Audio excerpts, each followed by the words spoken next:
أعوذ بالله من الشيطان الرجيم بسم الله الرحمن الرحيم واعبدوا الله ولا تشركوا به شيئا وبالوالدين إحسانا وبذي القربى واليتامى والمساكين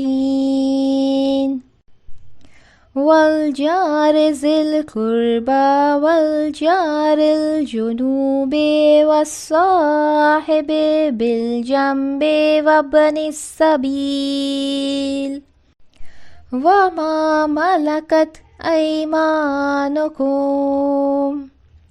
إن الله لا يحب من كان مختالا فخورا.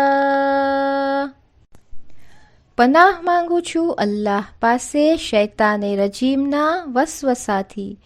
શરૂ કરું છું અલ્લાહના નામથી જે રહેમાન અને રહીમ છે.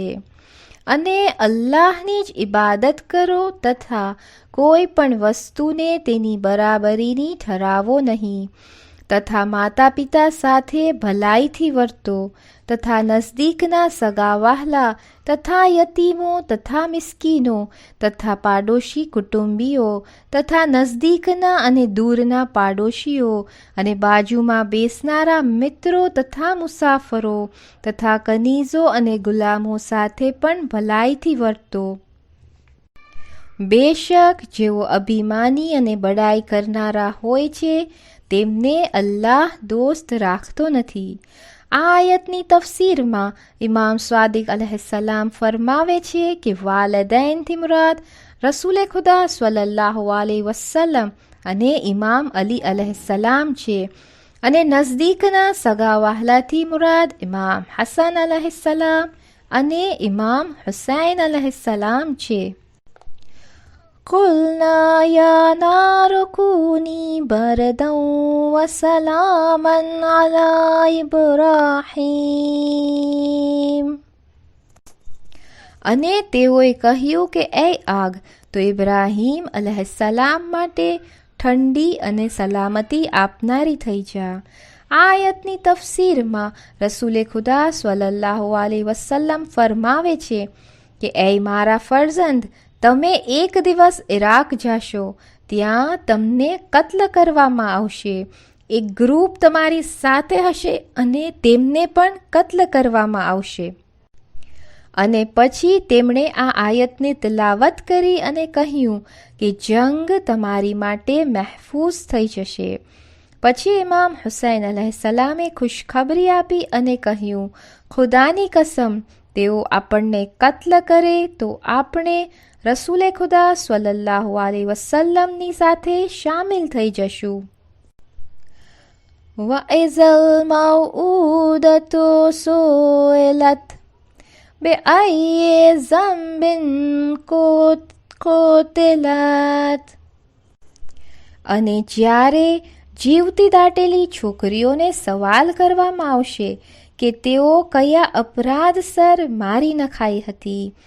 આયતની તફસીરમાં ઇમામ સ્વાદિક અલૈહિસ્સલામ ફરમાવે છે કે આ આયત ઇમામે હુસૈન અલૈહિસ્સલામના બારામાં છે. રબ્બુલ મશરિકૈને વ રબ્બુલ મગરબૈન સદકલ્લાહુલ અલીયુલ અઝીમ. અને તે બંને પૂર્વ દિશાઓનો માલિક છે અને પશ્ચિમોનો માલિક છે. આયતની તફસીરમાં ઇમામ સ્વાદિક અલૈહિસ્સલામ ફરમાવે છે, મશરિક એટલે પૂર્વ દિશાથી મુરાદ હઝરત રસૂલે ખુદા સલ્લલ્લાહુ અલૈહિ વસલ્લમ અને હઝરત અલી અલૈહિસ્સલામ છે, અને મગરીબ એટલે પશ્ચિમથી મુરાદ ઇમામે હસન અલૈહિસ્સલામ અને ઇમામ હુસૈન અલૈહિસ્સલામ છે. સર્વોપરી સર્વશક્તિમાન અલ્લાહે સાચું જ કહ્યું છે.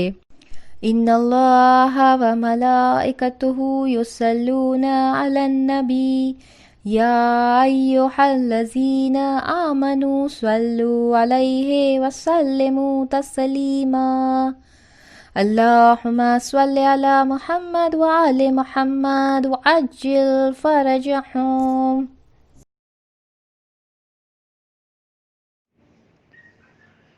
اعوذ باللہ من الشیطان الرجیم.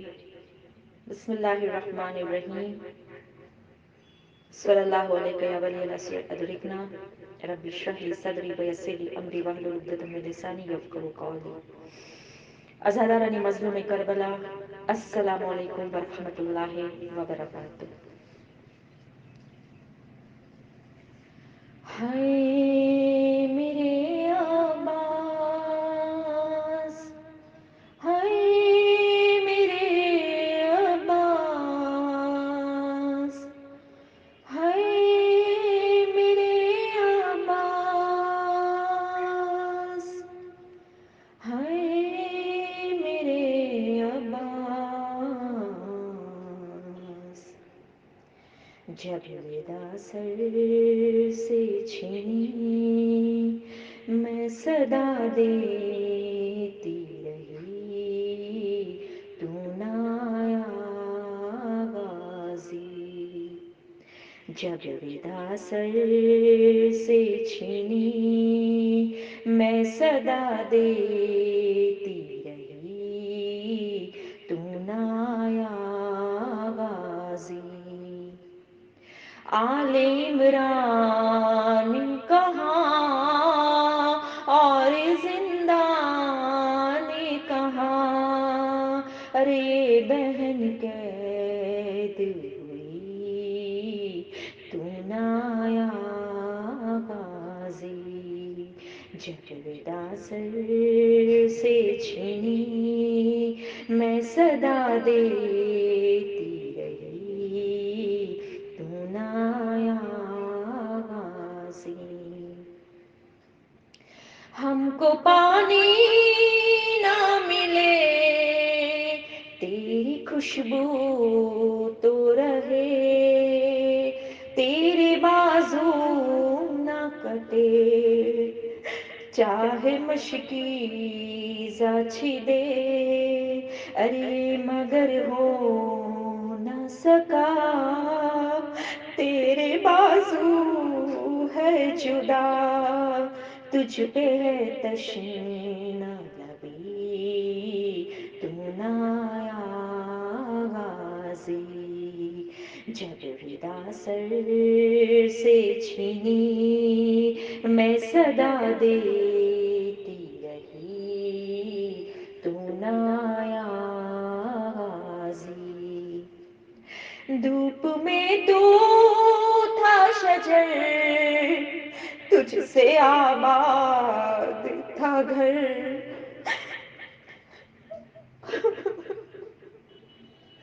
ہے برہنا میرا سر، ارے کیا نہیں تجھ کو خبر، اے علمدار وفا اس بہن کو باخدا، تجھ سے ڈھارس تھی بڑی، تو نہ آیا غازی.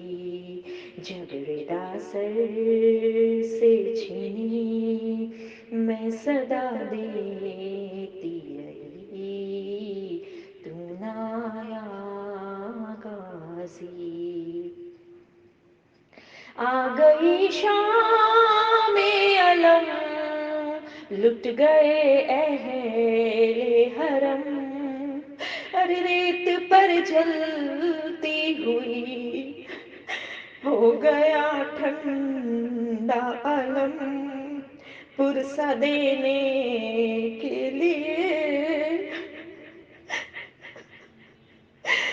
مجھ سے ملنے کے لیے آ گئے بابا علی، تو نہ آیا غازی. جب ودا سر سے چھینی میں صدا دیتی